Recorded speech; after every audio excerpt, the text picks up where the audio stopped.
الله نحمده ونستعينه ونستغفره ونؤمن به ونتوكل عليه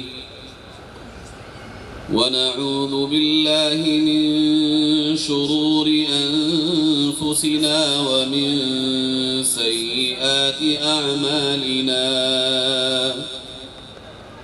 من يهده الله فلا مضل له ومن يضلله فلا هادي له ونشهد أن لا إله إلا الله وحده لا شريك له ونشهد أن سيدنا وسندنا وحبيبنا وشفيعنا وإمامنا ومقتدانا ومولانا محمدا عبده ورسوله وبارك وسلم تسليما كثيرا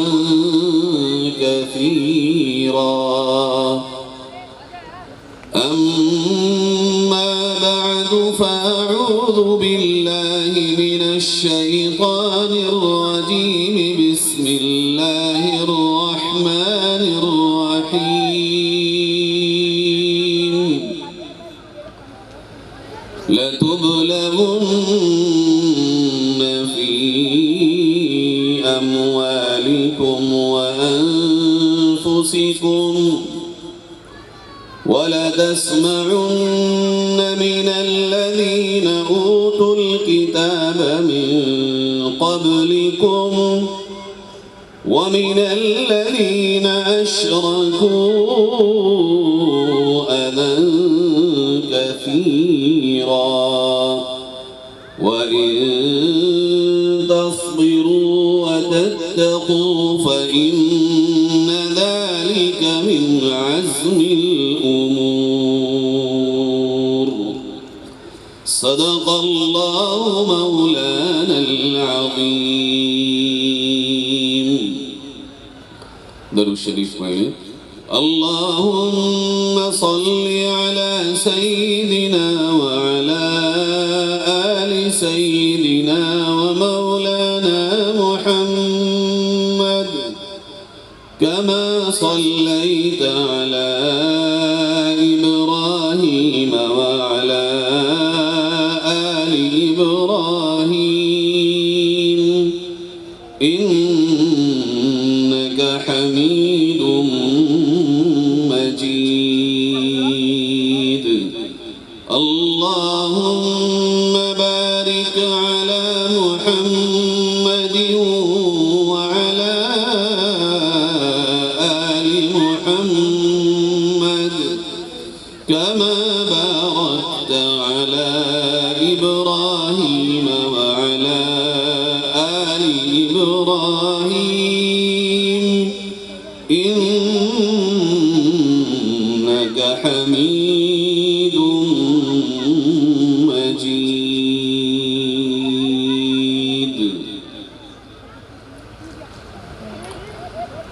انتہائی معزز علماء کرام، دینی ایمانی بھائیوں، بزرگوں، نوجوان ساتھیوں، پردہ نشین میری ماں اور بہنوں، انتہائی قیمتی باتیں آپ کے سامنے اب تک آ چکی ہیں اور مزید آئیں گی میرے بعد انشاءاللہ.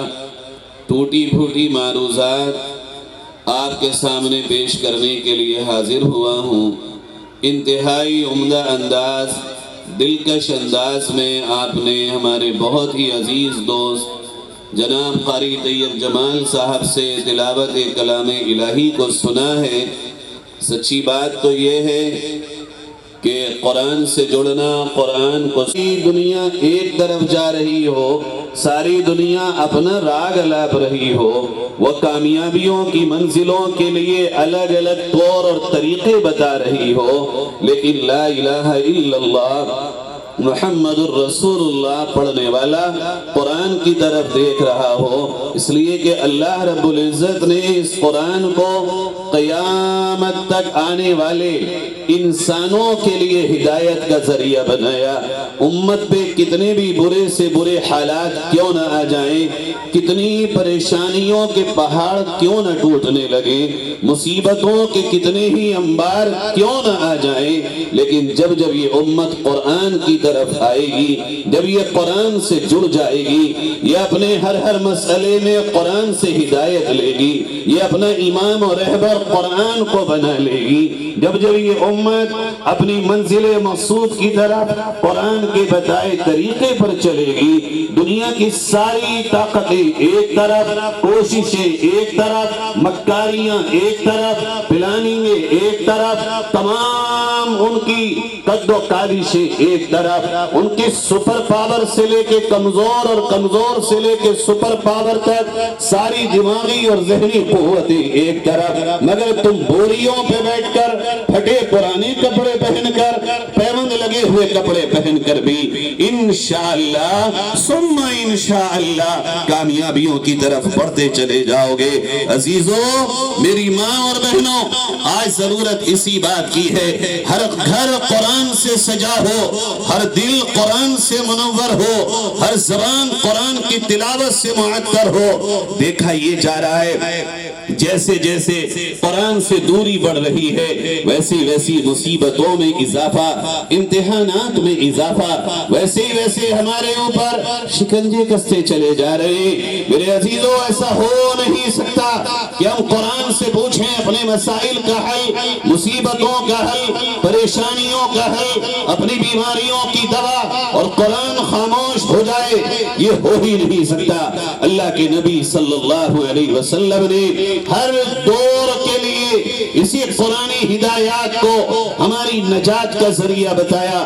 جو گزرے ہوئے 1400 سال میں مصیبت میں پھنسے ہوئے لوگوں کو نجات کی راہ پر لاتا رہا، قیامت کی صبح تک وہی کتاب ہدایت ہمیں بھی، ہمارے بعد والے، ان کے بعد والے اور ان کے بعد والے ہدایت پر آتے رہیں گے، اسی کتاب ہدایت سے نجات پاتے رہیں گے، اسی کتاب ہدایت سے۔ اور عزیزو، یہ خوف نکالو دل سے، یہ اپنے وہم و گمان سے کھرچ کر کے پھینک دو کہ اسلام مٹنے کے لیے آیا ہے، قرآن مٹنے کے لیے آیا ہے۔ نہ اسلام آج تک مٹا، نہ قرآن آج تک مٹا، مٹنا تو دور کی بات ہے، قرآن کے زیر و زبر کو کوئی نہ بدل سکا۔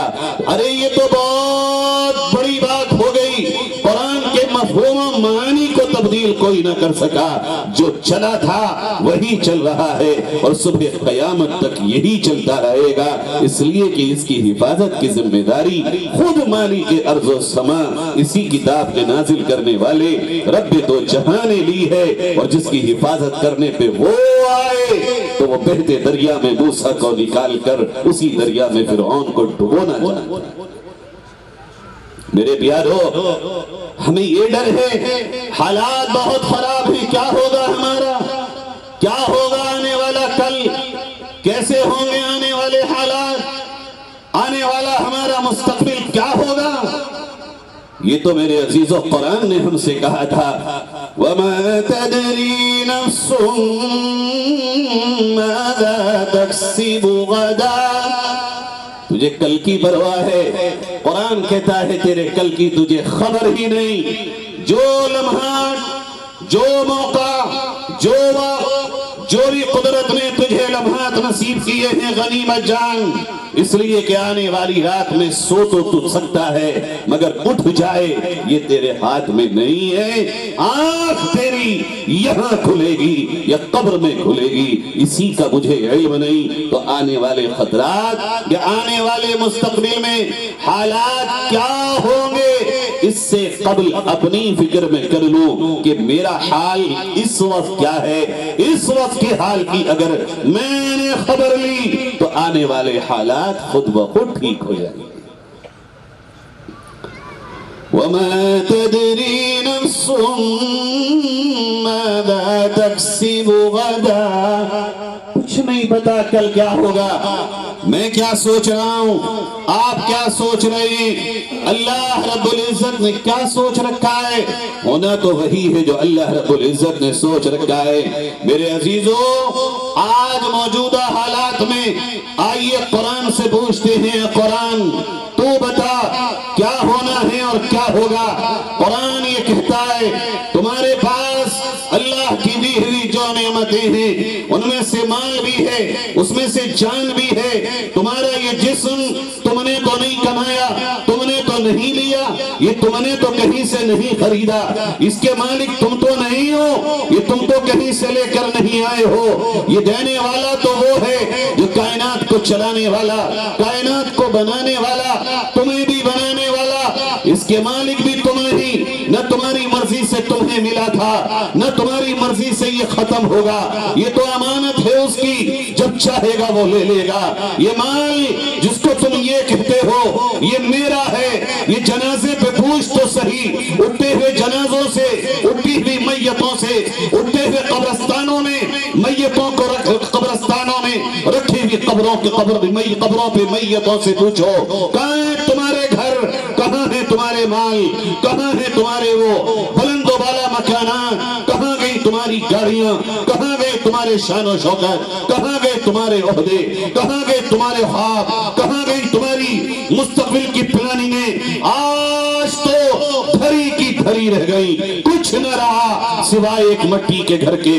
میرے عزیزو, یہ کچھ بھی تو میرا نہیں, اگر ہاں میرا کچھ ہے جو رب نے مجھے وہ جو دیا ہے, جو یہاں سے چل کر قبر تک, قبر سے چل کر محشر تک, اور محشر سے چل کر جنت و یا جہنم تک جائے گا, وہ صرف ایک چیز ہے, اور وہ اللہ نے اپنے تعارف کا ذریعہ جو اسلام کے ذریعے مجھے آپ کو دیا, جس کی وجہ سے میں مسلمان, جس کی وجہ سے میں مومن, وہی ایک چیز ہے جس کو اگر میں اپنا لوں تو یہ دنیا میں بھی میں کامیاب ہوں, اور یہ قبر میں بھی کامیاب, یہ محشر میں بھی کامیاب, اور قیامت میں بھی کامیاب, اور پھر جنت کی راہیں میرے اور آپ کے سامنے کھلی ہوئی ہیں. میرے عزیزو, دنیا کیا کر رہی ہے, کیا کہا جا رہا ہے ڈرانے والوں کی طرف سے, یہی نہ کہ ہماری جان کو خطرات ہیں. ایک مومن اور موت سے خطرہ, ایک مومن اور موت سے نفرت, ایک مومن اور موت سے بھاگنا, راہ فرار.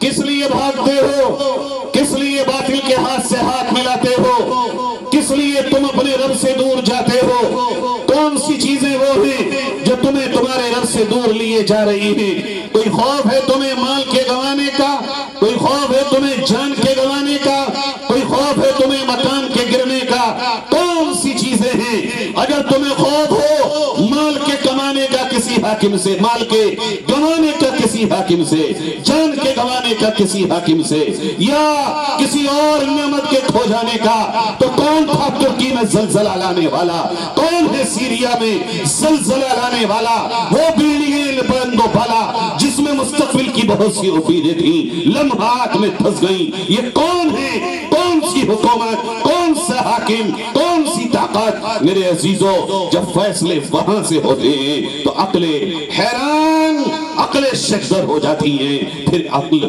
اور اذہان کام نہیں کیا کرتے ہیں. اس لیے آنکھیں کھولو, حالات سے گھبرانے کے بجائے حالات کا مقابلہ کرو, عقل و دانش کے ساتھ, ہوش و ہوش کے ساتھ, جوش میں نہیں. اپنے ان حالانے والے حالات کو سمجھو اور پھر ان سے نکلنے کی راہیں تلاش کرو. مایوسی میں تم ہی چلے جاؤ گے, تم ہی اگر خوف و ہراس کی زندگی جینے لگو گے.